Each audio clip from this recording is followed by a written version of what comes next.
রুদ্ধশ্বাস ফাইনালে চিরপ্রতিদ্বন্দ্বী ভারতকে হারিয়ে সাফ অনূর্ধ্ব-20 চ্যাম্পিয়নশিপের শিরোপা জিতল বাংলাদেশ।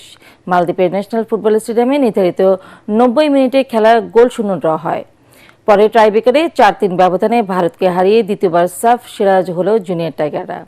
এই জয়ে চ্যাম্পিয়ন দলকে অভিনন্দন জানিয়েছেন প্রধানমন্ত্রী তারেক রহমান এবং যুব ও ক্রীড়া প্রতিমন্ত্রী আমিনুল হক। পরাগারমানের রিপোর্ট। গত বছর স্বাগতিক ভারতের কাছে টাইব্রেকারে সাফ অনূর্ধ্ব-19 চ্যাম্পিয়নশিপের ফাইনালে হেরে কান্নায় ভেঙে পড়েছিল বাংলাদেশের যুবারা। এবার সেই পরাজয়ের প্রতিশোধ নিল তারা অনূর্ধ্ব-20 চ্যাম্পিয়নশিপের শিরোপা জিতে। আনন্দ উল্লাস বয়ে যায় বাংলাদেশ শিবিরে।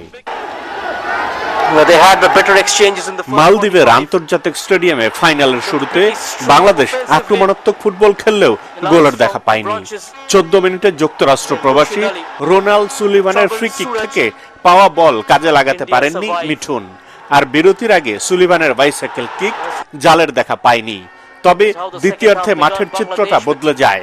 ভারত বল দখল ও আক্রমণে এগিয়ে থাকলেও বাংলাদেশের রক্ষণভাগ এবং গোলরক্ষক মাহিনকে পরাস্ত করতে পারেনি। পাল্টা আক্রমণে বাংলাদেশও কয়েকবার চাপে ফেলে ভারতকে, কিন্তু কোন দল গোলের দেখা না পাওয়ায় খেলা গড়ায় টাই ব্রেকারে। প্রথমেই ভারতের ঋষির শট থেকে দলকে আত্মবিশ্বাসে বলীয়ান করেন বাংলাদেশের গোলরক্ষক ইসমাইল মাহিন। চতুর্থ শট বাংলাদেশের সামুয়েল ক্রসবারে মারলেও রোনান সুলিভান কোনো ভুল করেননি। তার ডান পায়ের নিখুঁত শট ভারতের জাল কাঁপায়। চ্যাম্পিয়ন হওয়ার আনন্দে নেচে ওঠে বাংলাদেশ শিবির। সেই সাথে মালের গ্যালারির কয়েক হাজার বাংলাদেশের সমর্থক হন উল্লাসে মাতুয়ারা। বয়সভিত্তিক ফুটবলে এই নিয়ে দ্বিতীয়বার সাফ সেরার মুকুট জিতল লাল সবুজের দল। পরাগারমান, এটিএন বাংলা। মধ্যপ্রাচ্যের যুদ্ধের কারণে জ্বালানি সংকট অব্যাহত থাকলে তেল গ্যাসের দাম বাড়ার সিদ্ধান্ত আসতে পারে, এমন বার্তা দিলেন অর্থ পরিকল্পনা মন্ত্রী আমির খসরু মাহমুদ চৌধুরী। চট্টগ্রামে KEPZ এর এক অনুষ্ঠানে তিনি বলেন, পরিস্থিতি মোকাবেলায় বিশ্বের বিভিন্ন দেশ থেকে তেল গ্যাস আমদানি করা হচ্ছে, তাই সরকারি তহবিলে বিশাল চাপ তৈরি হচ্ছে। মন্ত্রী আরও বলেন, জ্বালানি নিরাপত্তা নিশ্চিত করতে হবে, এ ব্যাপারে কোনো ছাড় দেওয়া হবে না। চট্টগ্রাম থেকে আবুল হাসনাতের রিপোর্ট, জানাচ্ছেন কামরুজ্জামানুর রাজীব। চট্টগ্রামে KEPZ এ আয়োজিত অনুষ্ঠানে চলমান পরিস্থিতি নিয়ে কথা বলেন অর্থ ও পরিকল্পনা মন্ত্রী আমির খসরু মাহমুদ চৌধুরী।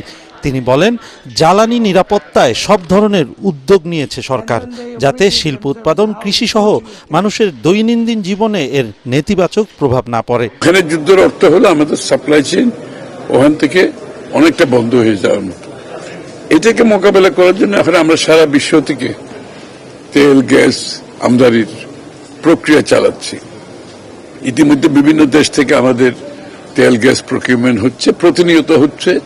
কারণ আমাদেরকে প্রথমে আমার জ্বালানির নিরাপত্তা নিশ্চিত করতে হবে, যদিও অনেক বেশি দামে কিনতে হচ্ছে, এবং এটা বাংলাদেশের তহবিলের, সরকারি তহবিলের উপর বিশাল চাপ সৃষ্টি করছে, কিন্তু আমাদের কোনো অপশন নাই। এ পর্যন্ত দেশের জ্বালানির কোনো সমস্যা নেই জানিয়ে অর্থমন্ত্রী বলেন, যুদ্ধ পরিস্থিতি অব্যাহত থাকলে দেশের সার্বিক কর্মকাণ্ড, সরকারের নেয়া বিভিন্ন অগ্রাধিকার প্রকল্পেও প্রভাব পড়ার আশঙ্কা রয়েছে। প্রতিনিয়ত যে হারে আমাদেরকে উচ্চ হারে কিনতে হচ্ছে, এটা আমাদের সার্বিক বাজেট বলেন, দেশের উন্নয়ন কর্মকাণ্ড বলেন, আমাদের এই সাধারণ মানুষের যে আমরা বিভিন্নভাবে সামাজিকভাবে সহায়তা করার যে আমরা ওয়াদাগুলো করেছি, এগুলোর উপর ইম্প্যাক্ট আসবে যদি এইভাবে চলতে থাকে। জ্বালানি সাশ্রয়ে সরকারের পদক্ষেপের কথা উল্লেখ করে জ্বালানি তেলের মূল্য বৃদ্ধির বিষয়টি সরকারের বিবেচনায় রয়েছে বলেও জানান অর্থমন্ত্রী। মন্ত্রীদের থেকে শুরু করে সংসদ সদস্য, সরকারি কর্মকর্তা সবার ক্ষেত্রে সাশ্রয়ের প্রোগ্রাম দেওয়া হয়েছে, কারণ এটা ব্যতীত আমরা এগোতে পারবো না সামনের দিকে। এবং জ্বালানির মূল্য নিয়ে আলাপ হয়েছে, এটা আমরা সিদ্ধান্ত নিতে যাচ্ছি সহসা। এর আগে ইয়াং ওয়ান Chittagong independent university CIU academic excellence scholarship award প্রদান অনুষ্ঠানে অংশ নেন অর্থমন্ত্রী। কামরুজ্জামান রাজীব, এটিএন বাংলা। জ্বালানি সংকট নিয়ে সরকার লুকোচুরি করছে বলে অভিযোগ করেছেন সংসদের বিরোধী দলীয় নেতা জামায়াতের আমির ডক্টর শফিকুর রহমান। দক্ষিণ কেরানীগঞ্জের এক সমাবেশে তিনি আরো বলেন, দেশের সামরিক শাসন কিংবা ফ্যাসিবাদী সরকার না থাকলেও জনমনে অস্বস্তি বিরাজ করছে। ডাক্তার শফিকুর জানান, সংকট নিরসনে সরকারকে সহযোগিতায় প্রস্তুত বিরোধী দল।